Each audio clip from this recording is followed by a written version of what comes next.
Hi friends, welcome to Swathi spices. అందరూ ఎలా ఉన్నారు? నేను చాలా బాగున్నానండి. మరి మ్యాంగో సీజన్ వచ్చేసింది కదా. చేపల పులుసులో మ్యాంగో వేసుకుంటే చాలా బాగుంటుందండి. మీరు ఇప్పటి వరకు ట్రై చేయకపోతే ఈ వీడియో చూసి తప్పకుండా చేపల పులుసులో మామిడికాయ ముక్కలను వేసి ఒక్కసారి ట్రై చేయండి. తిన్న కొద్దీ తినాలనిపిస్తుందండి, అంత టేస్టీగా ఉంటుంది. నేనైతే ఫస్ట్ టైం ట్రై చేశాను, చాలా అంటే చాలా బాగా నచ్చిందండి. అయితే ఈ చేపల పులుసు కోసం మనం ఏ చేపనైనా కూడా తీసుకోవచ్చు. నేనైతే సందువాన్ని తీసుకున్నాను. వీటిని నిమ్మకాయ ఉప్పు వేసి చక్కగా క్లీన్ చేసుకుంటే నీచు వాసన అనేదే రాదండి. మొత్తంగా 1-4 సార్లు క్లీన్ చేసుకొని అందులో సాల్టు, కొద్దిగా పసుపుని, కొద్దిగా కారాన్ని కూడా యాడ్ చేసుకొని మొత్తాన్ని కూడా చక్కగా మ్యారినేట్ చేసుకోవాలి. నేను చెప్పే ప్రాసెస్లో ఇలానే చేపల పులుసుని మామిడికాయ వేసి ట్రై చేయండి, మీకు కూడా తప్పకుండా నచ్చుతుందండి. ఇలా మొత్తాన్ని కూడా మ్యారినేట్ చేసుకొని ఒక పావుగంట సేపు అలానే పక్కన వదిలేయండి. ఎప్పుడు చేసిన చేపల పులుసు ఒకే రుచిగా రావాలంటే నేను చూపించే ఈ ప్రాసెస్లో చేయండి, కంపల్సరిగా అదే టేస్ట్తో వస్తుందండి. అలానే చాలా ఈజీ మెథడ్, పర్ఫెక్ట్ మెథడ్ కూడా. మరి లేట్ చేయకుండా వీడియోలోకి వెళ్ళిపోదాం.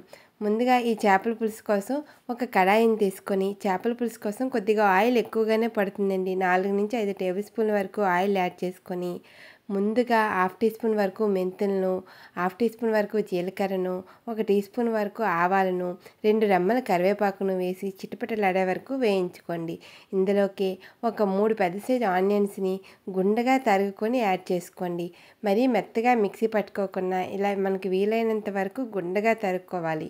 అలానే 2 పచ్చిమిరపకాయలు ఘాట్లు పెట్టుకొని యాడ్ చేసుకొని లైట్ గోల్డెన్ కలర్ వచ్చే వరకు వేయించుకోవాలి. ఇందులోకే ఫ్రెష్గా దంచిన అల్లం వెల్లుల్లి పేస్ట్ కూడా వేసుకొని పచ్చివాసన పోయే వరకు చక్కగా వేయించుకోవాలండి. ఈ చేపల పులుసు కోసం ఒక పెద్ద సైజు నిమ్మకాయ అంత చింతపండు తీసుకుంటే సరిపోతుంది. ఎందుకంటే మనం పుల్లటి మామిడికాయ కూడా వేస్తాం కదా. ఈ చింతపండును వేడి నీళ్ళతో కానీ చల్లని నీళ్ళతో కానీ నానబెట్టుకొని పక్కన పెట్టుకోండి. అలానే 2 మీడియం సైజు టమాటాలను కూడా గుండగా తరుక్కొని వాటిని కూడా సాఫ్ట్గా మగ్గే వరకు చక్కగా వేయించుకోవాలండి.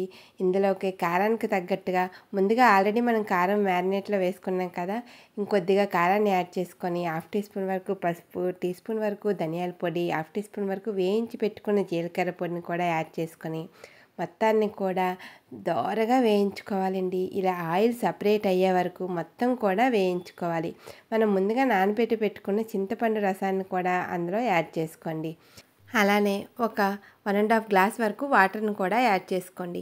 మనకి గ్రేవీ కన్సిస్టెన్సీకి సరిపడా వాటర్ని యాడ్ చేసుకుంటే సరిపోతుందండి.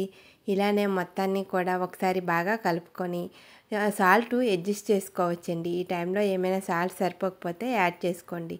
ఇలా యాడ్ చేసుకొని మూతను పెట్టుకొని ఒక 10 నిమిషాల పాటు పులుసుని అలానే మరగనివ్వాలండి. పులుసు ఎంత చక్కగా మరిగితే చేపల కర్రీకి అంత టేస్ట్ వస్తుంది. ఈ విధంగా పులుసు దగ్గర పడిన తర్వాత మనం ముందుగా మ్యారినేట్ చేసి పెట్టుకున్న చేప ముక్కలన్నిటినీ కూడా ఒకదాని తర్వాత ఒకటి ఈవెన్గా యాడ్ చేసుకోవాలి. ఇలా లో టు మీడియం ఫ్లేమ్ పెట్టుకుని మాత్రమే చేపల కర్రీని ఎప్పుడూ కూడా కుక్ చేసుకోవాలండి. హై ఫ్లేమ్ అనేది యూజ్ చేయకూడదు. హై ఫ్లేమ్ యూజ్ చేస్తే చేప ముక్కలు అనేవి గుండగా అయిపోతాయి. కాబట్టి లో టు మీడియం ఫ్లేమ్ పెట్టుకొని అలానే కుక్ చేసుకోవాలి. అలానే ముందుగా కట్ చేసి పెట్టుకున్న మ్యాంగోస్ను కూడా ఈ విధంగా ఈ టైంలోనే యాడ్ చేసుకుంటే ఆ రసం అనేది ఆ చేపల పులుసులోకి దిగి ఆ టేస్ట్ చేపల ముక్కలకు పట్టి చాలా టేస్టీగా ఉంటుందండి. ట్రస్ట్ మీ, ఒక్కసారి కానీ మీరు ట్రై చేయకపోతే ఇలా మ్యాంగోస్ వేసి చేపల పులుసుని ట్రై చేయండి.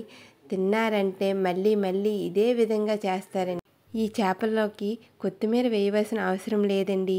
ఇలా మొత్తం కూడా చేపల పులుసు అనేది దగ్గర పడిన తర్వాత స్టవ్ ఆఫ్ చేసుకొని పూర్తిగా చల్లారిన తర్వాత సర్వ్ చేసుకొని తింటే తిన్న కొద్దీ తినాలనిపిస్తుందండి, అంత టేస్టీగా ఉంటుంది. మరి లేట్ చేయకుండా మీరు కూడా ట్రై చేయండి. మరి నా వీడియో నచ్చితే లైక్ చేసి మీ ఫ్రెండ్స్ అండ్ ఫ్యామిలీకి షేర్ చేసి మన ఛానల్ని ఇప్పుడే సబ్స్క్రైబ్ చేసుకోండి. మరిన్ని వీడియోస్ కోసం ఒకసారి విజిట్ చేయండి. Thanks for watching.